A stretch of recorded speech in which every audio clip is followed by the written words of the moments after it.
باتوں کا علم ہو. بچہ بالکل چھوٹا ہوتا ہے، اپنی امی اور ابو سے مختلف سوالات پوچھتا ہے، ابو یہ کیا ہے اور امی یہ کیا ہے اور ابو یہ کیا ہے. مختلف چیزوں کے بارے میں بچے تجسس میں مبتلا ہوتے ہیں اور سوالات پوچھتے ہیں. ان کی بھی یہی چاہت ہوتی ہے کہ میری معلومات زیادہ ہوں. آپ اپنے بچے کو خوبصورت اور قیمتی کھلونا لے کے دے دیں، شام کے وقت آپ دیکھیں گے تو وہ کھلونا 2 ٹکڑوں میں تقسیم ہو چکا ہوتا ہے. اس کی وجہ یہ ہوتی ہے کہ بچہ یہ معلوم کرنا چاہتا ہے کہ اس کے اندر کا فنکشن کیا ہے، اس کے اندر کا سسٹم کیا ہے. تو سسٹم معلوم کرنے کے لیے بچہ کھلونے کو 2 ٹکڑوں میں تقسیم کر دیتا ہے. بالکل چھوٹا بچہ، آپ بالکل چھوٹی سی گیند اس کو دے دیں وہ فوراً منہ میں ڈالتا ہے. نفسیات کے ماہرین کہتے ہیں کہ بچہ یہ تجسس میں ہوتا ہے کہ یہ چیز ہے کیا، اس کی حقیقت کیا ہے، تو وہ منہ میں ڈال کے اس کی حقیقت معلوم کرنے کی کوشش کرتا ہے. تو فطری طور پہ انسان علم کو پسند کرتا ہے. صبح ہوتی ہے، ہم مختلف چینلوں پہ خبریں سنتے ہیں، اخبارات پڑھتے ہیں. اخبار کیوں پڑھتے ہیں؟ مشرق کی خبریں تو مغرب کی خبریں، امریکہ کی خبریں، افریقہ کی خبریں، جن خبروں سے ہمارا دور کبھی کوئی واسطہ تعلق نہیں ہوتا، پھر بھی جی چاہتا ہے کہ مجھے معلوم ہونا چاہیے کہ دنیا میں کیا ہو رہا ہے. تو دنیا میں جو کچھ ہو رہا ہے وہ کرنے والے کر رہے ہیں، ہمارا اس سے کیا تعلق؟ بندے کی چاہت ہوتی ہے کہ مجھے معلوم ہو. ایک آدمی سفر کر رہا ہوتا ہے، اپنی گاڑی دوڑا رہا ہوتا ہے، تو راستے میں 4-5 بندے ایک جگہ پہ کھڑے نظر آتے ہیں. یہ فوراً گاڑی روک لیتا ہے، پوچھتا ہے کیا ہوا، یہاں تم کیوں کھڑے ہو؟ تو اللہ کے بندے آپ نے تو اپنا سفر کرنا تھا، یہاں بھی کیوں رک گئے؟ بس ویسے میرا خیال تھا کہ پتہ کروں کیا ہو رہا ہے. یعنی ہر بندہ یہ چاہتا ہے کہ میری معلومات زیادہ ہو. علم کا شوق ہمارے اندر موجود ہے، اور یہ شوق ہمیں اس دن ملا جس دن اللہ تعالیٰ نے اپنی ہم کلامی کا شرف ہمیں بخشا. اور دوسرا جو اللہ نے ہمیں اپنا دیدار کرایا، اس کے نتیجے میں انسان کو سوز عشق نصیب ہوا. چنانچہ ہر بندہ فطری طور پہ حسن پرست ہے. حسن، خوبصورتی جہاں کہیں نظر آتی ہے بندہ اس کی طرف مائل ہو جاتا ہے. خوبصورت پرندہ دیکھتے ہیں تو ہم اس کو دیکھنے لگ جاتے ہیں. خوبصورت جانور دیکھا تو اس کے تماشا میں وہاں ہو گئے. خوبصورت پھول دیکھا تو اس کو دیکھنے کے لیے ہم کھڑے ہو گئے. خوبصورت ڈھبا دیکھا تو اس کو ہم دل دے بیٹھے. جہاں کہیں خوبصورتی نظر آتی ہے ہم بے اختیار اس کی طرف مائل ہو جاتے ہیں. اس کی وجہ یہ ہوتی ہے کہ چونکہ دنیا میں جتنی خوبصورتی ہے یہ در حقیقت اللہ تعالیٰ کے لازوال حسن کا پرتاؤ ہے جو مختلف چیزوں پر پڑ چکا ہے. اور جب بندہ حسن دیکھتا ہے تو عالم ارواح میں جو ہم نے اللہ تعالیٰ کے لازوال حسن کا مشاہدہ کیا تھا، ہمیں وہ حسن یاد آ جاتا ہے اور ہم بے اختیار حسن کی طرف مائل ہو جاتے ہیں. تو انسان فطری طور پہ حسن پرست ہے. یہ سوز عشق ہمیں اس دن ملا جب اللہ تعالیٰ نے اپنا حسن، اپنا جمال ہمیں دکھایا. تو ہمیں 2 اعزازات ملے. ایک تو یہ کہ اللہ نے ہم کلامی کا شرف بخشا، دوسرا یہ کہ اپنا دیدار کرایا. ہم کلامی کے نتیجے میں انسان کو شوق علم نصیب ہوا، اور دیدار خداوندی کے نتیجے میں انسان کو سوز عشق نصیب ہوا.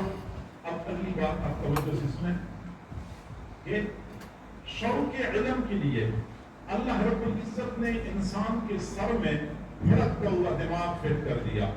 یہ دماغ یہ علم کا برتن ہے، اور اس کا کام کیا ہے؟ اس کا کام یہ ہے کہ یہ ہر وقت سورہ کولا ملاتا ہے اور نتائج نکالتا ہے. یہ دماغ ہر وقت کسی نہ کسی مسئلے میں سوچ رہا ہوتا ہے، غور کر رہا ہوتا ہے، نتائج نکال رہا ہوتا ہے، کیونکہ دماغ کا کام یہی ہے. اسی مقصد کے لیے اس کو بنایا گیا ہے. چنانچہ یہ ہر وقت سوچ بچار کرتا رہتا ہے. اور اگر کوئی بندہ یہ عزم کر لے کہ میں تھوڑی دیر کے لیے ایسا بیٹھ جاتا ہوں کہ میں کچھ بھی نہیں سوچوں گا، تو وہ بیٹھ جاتا ہے. وہ کچھ بھی نہیں سوچ رہا ہوتا، لیکن اس وقت بھی وہ یہی سوچ رہا ہوتا ہے کہ میں کچھ بھی نہیں سوچ رہا. وہ کہ میں کچھ بھی نہیں سوچ رہا، لیکن اس وقت بھی دماغ اپنا کام کر رہا ہوتا ہے. یہ دھڑکتا ہوا دماغ یہ علم کا برتن ہے. اور سوز عشق کے لیے اللہ تعالیٰ نے انسان کی سینے میں دھڑکتا ہوا دل نصب کر دیا. یہ عشق کا مرکز ہے، یہ عشق کا برتن ہے.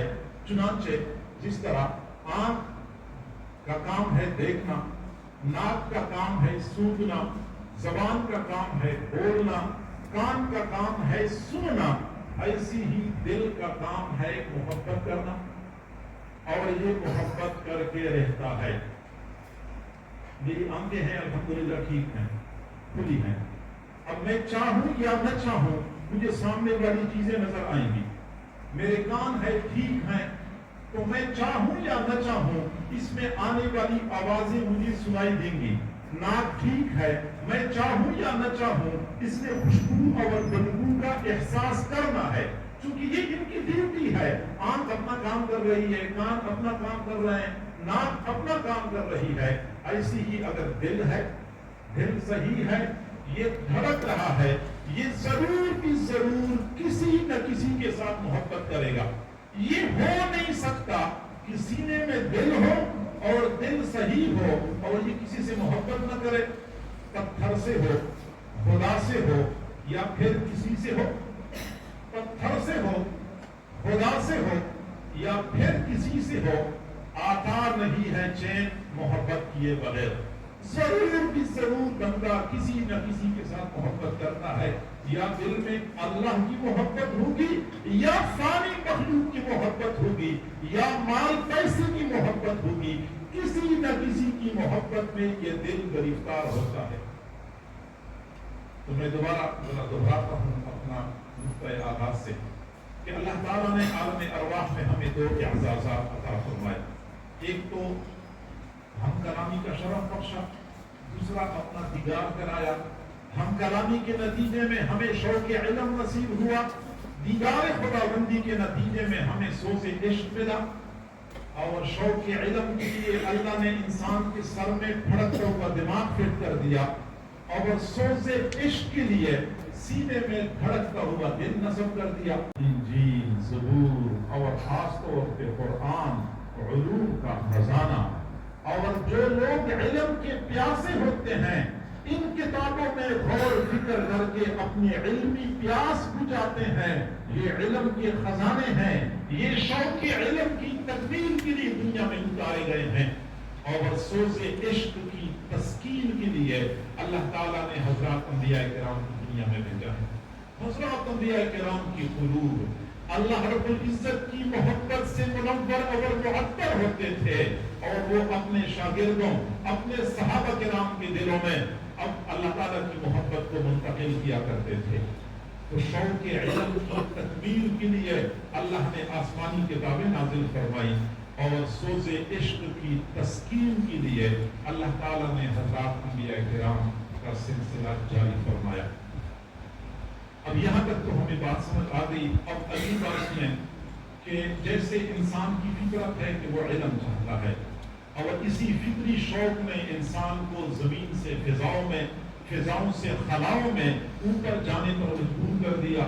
چنانچہ بہت اعلیٰ قیمتی دوربینی ایجاد کر کے خلاؤں میں یہ ہر وقت گھومتے رہتے ہیں. تو انسان کی فطری ضرورت ہے، اور بندے کو مزہ آتا ہے جب بندہ کچھ نہ کچھ علم حاصل کر لیتا ہے. یہ میرے سامنے طلباء ہیں، طالبات، بیٹیاں موجود ہیں. اس دن استاد کا لیکچر صحیح سمجھ میں آ جاتا ہے، بندے کا دل خوش ہوتا ہے، کیونکہ دماغ کو اس کی تشنگی دور ہو جاتی ہے، پیاس کھل جاتی ہے کہ واقعی مجھے بات سمجھ میں آ گئی. اور دوسری فطری ضرورت وہ سوز عشق ہے. انسان ضرور بھی ضرور کسی نہ کسی سے محبت کرتا ہے. اب ہمارا کام کیا ہے؟ ہمارا کام یہ ہے کہ ہم علم کی اس شوق کو صحیح رخ دیں، اور عشق و محبت کے اس جذبے کو صحیح سلسلے پہ چلائیں. چنانچہ علم کیوں ہونا چاہیے؟ علم اس لیے ہو کہ اس کے ذریعے ہمیں اللہ کی معرفت حاصل ہو. علم اس لیے ہو کہ اس کے ذریعے ہم مخلوق کے خدا کی خدمت کریں. اللہ کی معرفت کو حاصل کرنے کے لیے، اپنی دنیا اور آخرت کو بنانے بنانے کے لیے، مخلوق کے خدا کی خدمت کے لیے علم کے سلسلے کو آگے بڑھانا چاہیے. اور عشق و محبت کا یہ سلسلہ یہ اللہ کی ذات کے ساتھ محدود رکھنا چاہیے. چنانچہ میں یہ عرض کروں گا کہ دنیا کے فانی خطوں پر مرنے مٹنے کی بجائے بندے کو اللہ کے لازوال حسن کا شیدائی بننا چاہیے. اللہ کے لازوال حسن پہ مرنے مٹنے والے بن جائیں. زندگی کا لطف اور زندگی کا سکون و سرور ہمیں حاصل ہو جائے گا. اور آج ہمارے معاشرے میں نوجوان بچے اور بچیاں جو دوسروں کے محبت میں مبتلا ہو کے اپنا مستقبل داؤ پہ لگا دیتے ہیں، اپنا کیریئر تباہ و برباد کر دیتے ہیں، والدین کی تمناؤں کو ہاتھ میں ملا دیتے ہیں، ادارے کی نیکنامی کا ذریعہ کیا بننے سے بدنامی کا ذریعہ بن جاتے ہیں. اس کی بنیادی وجہ کیا ہے؟ اس کی بنیادی وجہ یہ ہے کہ محبت انسان کی فطری ضرورت ہے. اور جب اللہ تعالیٰ کی پاکیزہ محبت سے ہمیں کوئی آشنائی نہ ہو تو ہم نے اس فطری ضرورت کو پورا کرنے کے لیے خالق کی بجائے مخلوق کی طرف رجوع کرنا ہوتا ہے. ایک آدمی کو پیاس لگتی ہے، پانی ہر بندے کی ضرورت ہے. پیاس لگی، صاف پانی مل جائے تو بندہ صاف پانی پی لیتا ہے. اور اگر صاف پانی نہ ملے تو پیاس کی شدت سے مجبور ہو کر بندہ گندے جوہر کا پانی پی لیتا ہے. مجبور ہوتا ہے، پیاس لگی ہوتی ہے. بالکل یہی مثال ہے کہ عشق و محبت ہماری فطری ضرورت ہے. اگر اللہ کی پاکیزہ محبت ہمیں حاصل ہو جائے تو دنیا کی گندی محبتوں کی طرف ہم التفات ہی نہیں کرتے. لیکن اگر پاکیزہ محبت حاصل نہیں ہوگی تو دل کی پیاس تو ہوتی ہے اور دل کی مجبوری اور ضرورت تو ہوتی ہی ہے. اس لیے پھر ہم مخلوق کی محبت میں مبتلا ہو جاتے ہیں. سمجھداری کا تقاضا یہ ہے کہ ہم مخلوق کی محبتوں میں اپنا سب کچھ داؤ پہ لگانے کی بجائے اپنے آپ کو اللہ تعالیٰ کی محبت سے آشنا کر دیں. دنیا والوں کی محبتوں سے ہمیں چھٹکارا مل جائے گا، عزت ملے گی، مستقبل بن جائے گا، اپنے اساتذہ کے لیے، اپنے ادارے کے لیے نیک نامی کا ذریعہ بنیں گے اگر ہم اللہ کی محبت سے آشنا ہو جائیں. اور جب اللہ کی محبت نہیں ملے گی، صاف پانی نہیں ملے گا تو ظاہری بات ہے کہ پھر ہم نے گندا پانی پینا ہے اور اس کی پینے پر ہم مجبور ہو جائیں گے. اور اللہ رب العزت کی محبت یہ ایک مومن کی ایمان کی بنیاد ہے. والذین آمنوا اشد حبا للہ، ایمان والے اللہ کی محبت میں بہت پکے ہوتے ہیں، بہت مضبوط ہوتے ہیں اللہ کی محبت میں. ایک مرتبہ اللہ کی محبت دل میں آ جاتی ہے پھر غیروں کے لیے دل میں کوئی گنجائش باقی نہیں رہتی. ان کے دلوں میں اللہ کی محبت سمائی ہوئی ہوتی ہے، بلکہ ان کے دلوں پر اللہ کی محبت چھائی ہوئی ہوتی ہے. ایمان کی بنیاد. بلکہ میں اگلی بات کر لوں کہ ہمارے ایمان کی حلاوت اور مٹھاس بھی اللہ تعالیٰ کی محبت سے وابستہ ہے. گڑ میٹھا ہوتا ہے، جی ہاں. چینی میٹھی ہوتی ہے، جی ہاں. اسی طرح ایمان بھی میٹھا ہوتا ہے. ایمان کے اندر حلاوت ہے، ایمان کے اندر مٹھاس ہے. لیکن ایمان کی مٹھاس ہر بندہ محسوس نہیں کر سکتا. اگر ہم نے ایمان کی حلاوت کے بارے میں پوچھنا ہے تو آج سے 14 صدیاں پیچھے جانا پڑے گا. حضرت بلال سے پوچھنا ہوگا، بلال کیا وجہ تھی جب مکہ کے ظالم آپ کے گلے میں رسی ڈال کے آپ کو چٹانوں پر گھسیٹا کرتے تھے، گرم تپتی ہوئی ریت پر لٹایا کرتے تھے، سینے پہ بڑے بڑے پتھر رکھا کرتے تھے، پھر بھی آپ کی زبان سے احد احد کا نعرہ کیوں بلند ہوتا تھا؟ وہ جواب دیں گے کہ مجھے اس وقت مزہ آ رہا ہوتا. حضرت سمیہ سے پوچھنا ہوگا، سمیہ عورت ذات کو بہت پست ہمت ہوتی ہے، جلدی موقف چھوڑ جاتی ہے، آخر کیا وجہ تھی کہ مکہ کے ظالم آپ کو مار مار کے تھک جاتے تھے پھر بھی آپ اپنے موقف سے 1 انچ کے لیے پیچھے نہیں ہٹی؟ تو وہ جواب دیں گی، مجھے اس وقت مزہ آ رہا ہوتا. جی ہاں، جب دل میں اللہ کی محبت آ جاتی ہے، ایمان کی مٹھاس کا بندے کو پتہ چل جاتا ہے تو بندے کے کارنامے ایسے ہوتے ہیں کہ دنیا والے دنگ رہ جاتے ہیں، دنیا والے سمجھاتے رہتے ہیں یہ نہ کرو تو یہ ہو جائے گا، یہ نہ کرو تو یہ ہو جائے گا، لیکن ان کو دنیا والوں کی بات سمجھ نہیں آتی، دنیا والوں کو ان کی بات سمجھ نہیں آتی، کیونکہ دونوں کا جہان جدا جدا ہے۔ پرواز ہے دونوں کی کسی ایک فضا میں، پرواز ہے دونوں کی اسی ایک فضا میں، کرگس کا جہاں اور ہے، شاہی کا جہاں اور ہے، جہان ہی جدا جدا ہوتا ہے، ایک دوسرے کو بات سمجھا نہیں سکتے۔ بہرحال ایمان کی حلاوت، ایمان کی مٹھاس اللہ تعالیٰ کی محبت کی بدولت بندے کو نصیب ہو جاتی ہے۔ صحیح بخاری شریف کی روایت ہے، حضور صلی اللہ علیہ وسلم نے فرمایا ثلاث من کن فیہ وجد بہن حلاوت الایمان، تین خصلتیں جس بندے میں پائی جائیں وہ ایمان کی مٹھاس محسوس کر دے گا، ایمان کی حلاوت محسوس کر دے گا۔ پہلی خصلت ان یکون اللہ ورسولہ احب الیہ مما سواہما، کہ بندے کو اللہ اور رسول کے ساتھ ما سوا سب سے زیادہ محبت ہو۔ جب اللہ اور رسول کی محبت بندے کے دل و دماغ پر چھا جاتی ہے پھر ایمان کی مٹھاس کا بندے کو پتہ چل جاتا ہے، اور جب اس کا نتیجہ کیا نکلتا ہے؟ نتیجہ یہ نکلتا ہے کہ بندہ نیک اعمال کی لذت سے آشنا ہو جاتا ہے۔ معزز سامعین، میرے بیٹوں، میری بیٹیوں، ہمیں نہیں پتا کہ نماز میں کیا لطف پوشیدہ ہے، تلاوت میں بندے کو کیا سرور ملتا ہے۔ ہاں، جب ایمان کی مٹھاس کا پتہ چل جاتا ہے تو بندہ نیک اعمال کی لذت سے آشنا ہو جاتا ہے۔ یاد رکھیں، یہ مادی دنیا کی اپنی لذات ہیں، روحانی دنیا کی اپنی لذات ہیں۔ مادی دنیا میں نرم اور مرفن غذائیں کھانے کا اپنا مزہ ہے، جبکہ اللہ رب العزت کی خاطر بھوکا پیاسا رہنے کا اپنا مزہ ہے۔ دوستوں کے محفلوں میں کھلکھلا کے ہنسنے کا اپنا مزہ ہے، جبکہ رات کی تنہائیوں میں اللہ کے سامنے آنسو بہانے کا اپنا مزہ ہے۔ نرم نرم بستروں پہ شاباشی کرنے کا اپنا مزہ ہے، جبکہ آدھی رات کے وقت اللہ کے سامنے رکوع سجدہ کرنے کا اپنا مزہ ہے۔ سکرین کے سامنے بیٹھ کے دھڑکتے جسموں کے تماشے دیکھنے کا اپنا مزہ ہے، قرآن عظیم الشان کو کھول کے تلاوت کرنے کا اپنا مزہ ہے۔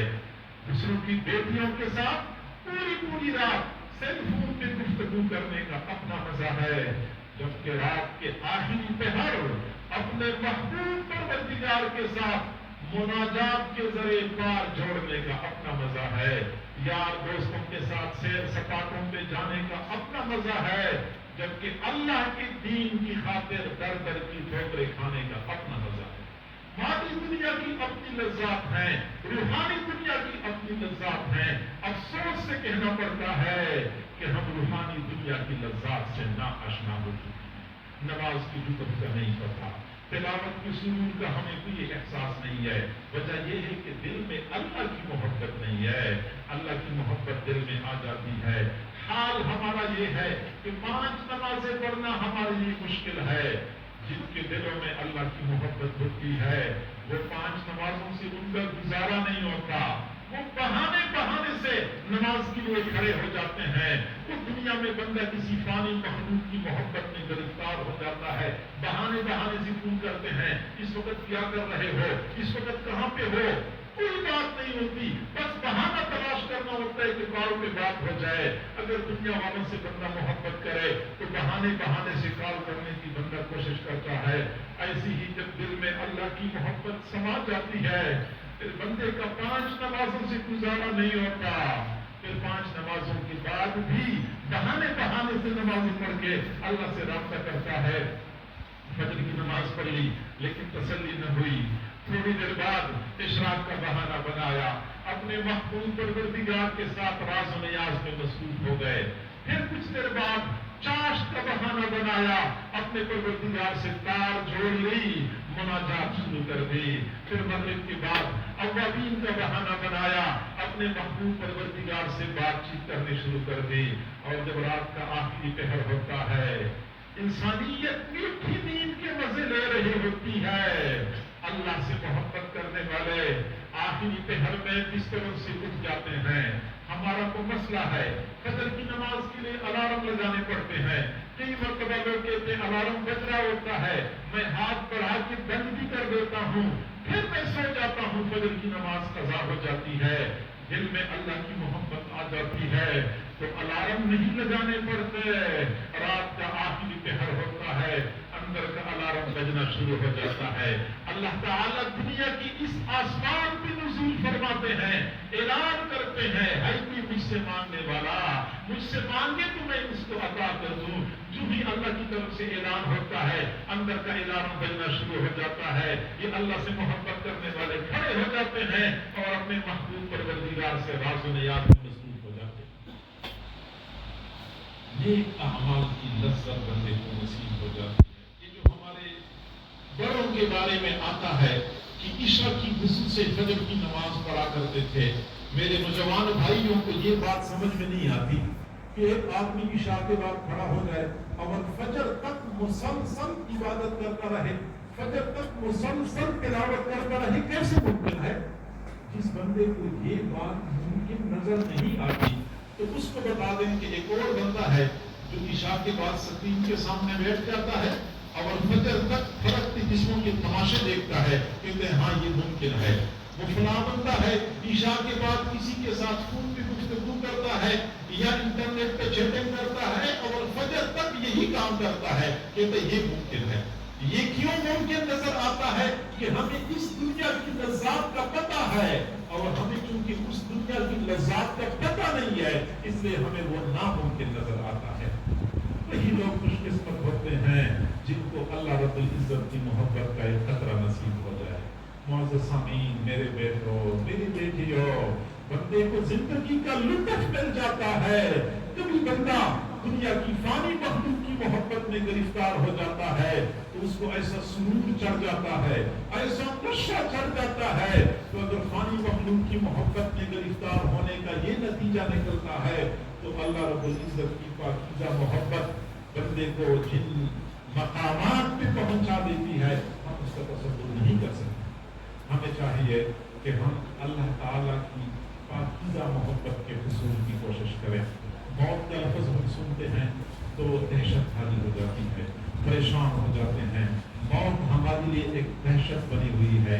جن کے دلوں میں اللہ کی محبت کی آگ لگی ہوتی ہے وہ موت کو دہشت نہیں سمجھتے، موت کو اپنے لیے راحت سمجھتے ہیں۔ حضرت ابراہیم علیہ السلام کی وفات کا وقت قریب آیا، فرشتہ آیا، فرشتے نے روح قبض کرنے کی اجازت مانگی۔ حضرت ابراہیم علیہ السلام نے فرمایا خود آئے ہو یا اللہ نے بھیجا ہے؟ فرشتے نے کہا میری اپنی کیا اوقات کہ میں خود آؤں، میرے اللہ نے مجھے بھیجا ہے۔ حضرت ابراہیم علیہ السلام نے فرمایا عجیب بات ہے، اللہ تو مجھے اپنا خلیل کہتا ہے، اللہ تو مجھے اپنا خلیل کہتا ہے، تو کبھی خلیل بھی اپنے خلیل کی روح قبض کرتا ہے؟ حضرت خلیلا یقبض روح خلیلہ، کبھی کوئی خلیل اپنے خلیل کی روح قبض کرتا ہے؟ بات معقول تھی۔ فرشتے نے اللہ تعالیٰ سے عرض کیا اللہ آپ کا خلیل تو یہ کہتا ہے، تو اللہ رب العزت نے فرمایا میرے خلیل سے کہہ دو حضرت خلیلا یکرہ لقاء خلیلہ، خلیل مجھے اپنا دوست سمجھتا ہے۔ تو کبھی ایسا دوست آپ نے دیکھا ہے جو اپنے دوست سے ملاقات کو ناپسند کرتا ہو؟ اگر ابراہیم مجھے خلیل کہتا ہے تو پھر میرے سے ملاقات کو کیوں ناپسند کرتا ہے؟ جب فرشتے نے اللہ تعالیٰ کا پیغام پہنچایا حضرت ابراہیم علیہ السلام نے فرمایا اچھا اللہ سے ملاقات ہونی ہے، پھر جلدی کرو میری روح قبض کر لو، مجھے اپنے رب سے واصل کرو۔ تو موت کے انتظار میں ہوتے ہیں، ان کو پتہ ہوتا ہے کہ موت وہ پل ہے جس نے ایک محبوب کو دوسرے محبوب سے ملانا ہوتا ہے۔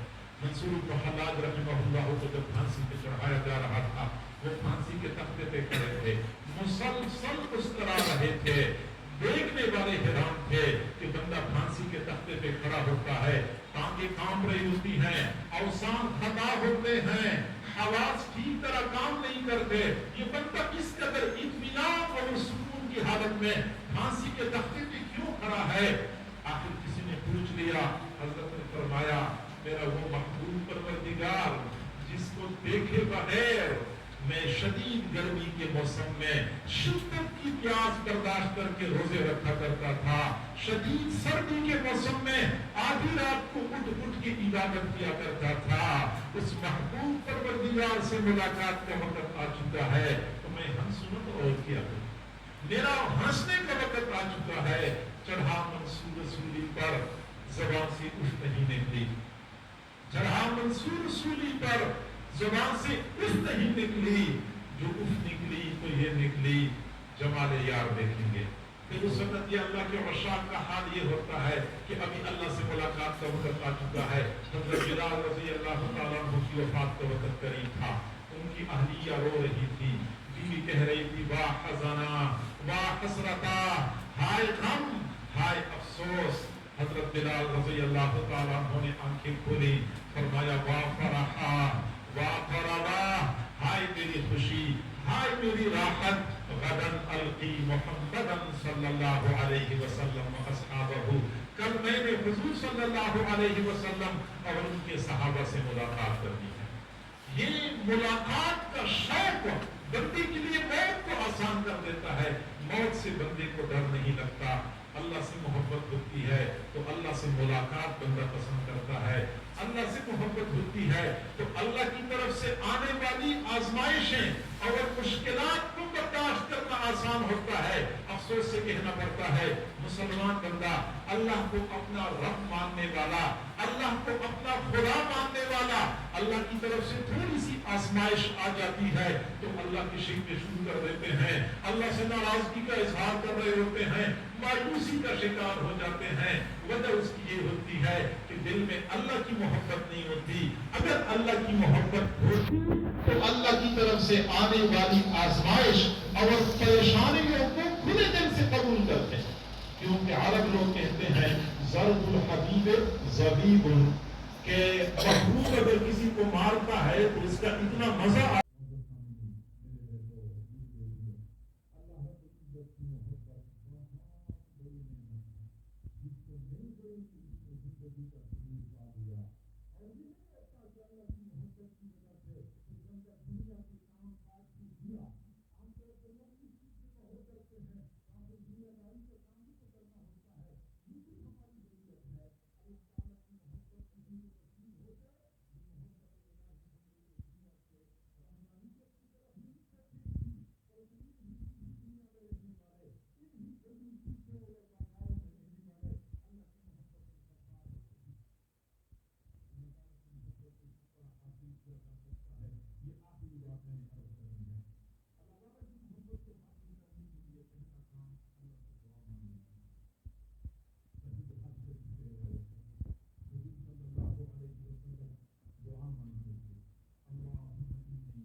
اللہ کی محبت مانگے ہیں۔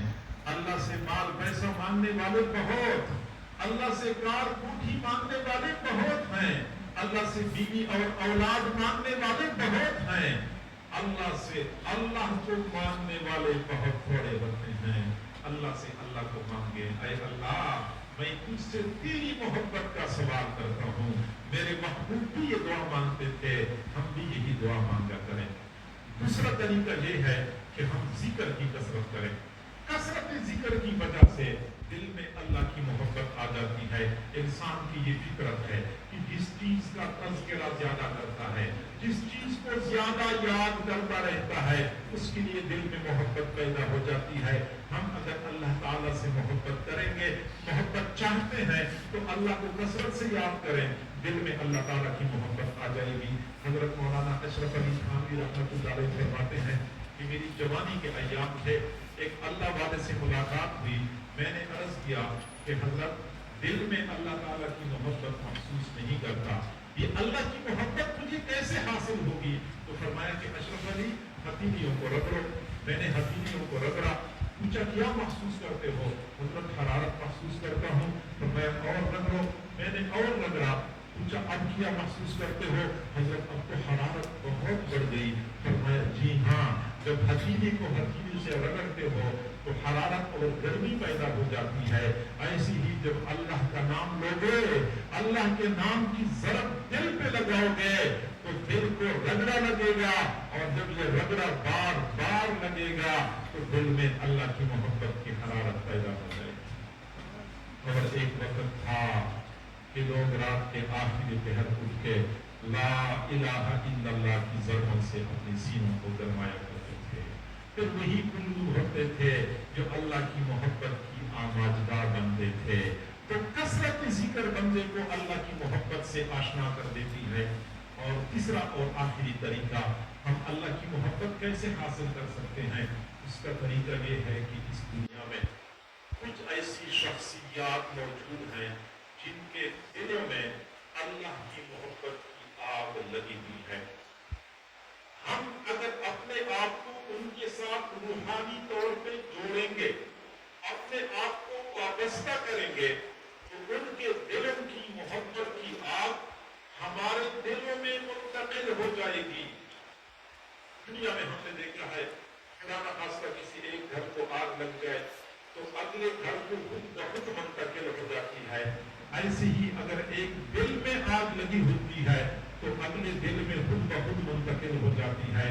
جو آگ کی خاصیت وہ عشق کی خاصیت، جو آگ کی خاصیت وہ عشق کی خاصیت۔ ایک خانہ بخانہ ہے، ایک سینہ بسینہ، ایک سینے سے دوسرے سینے میں اللہ تعالیٰ کی محبت کی آگ منتقل ہو جاتی ہے۔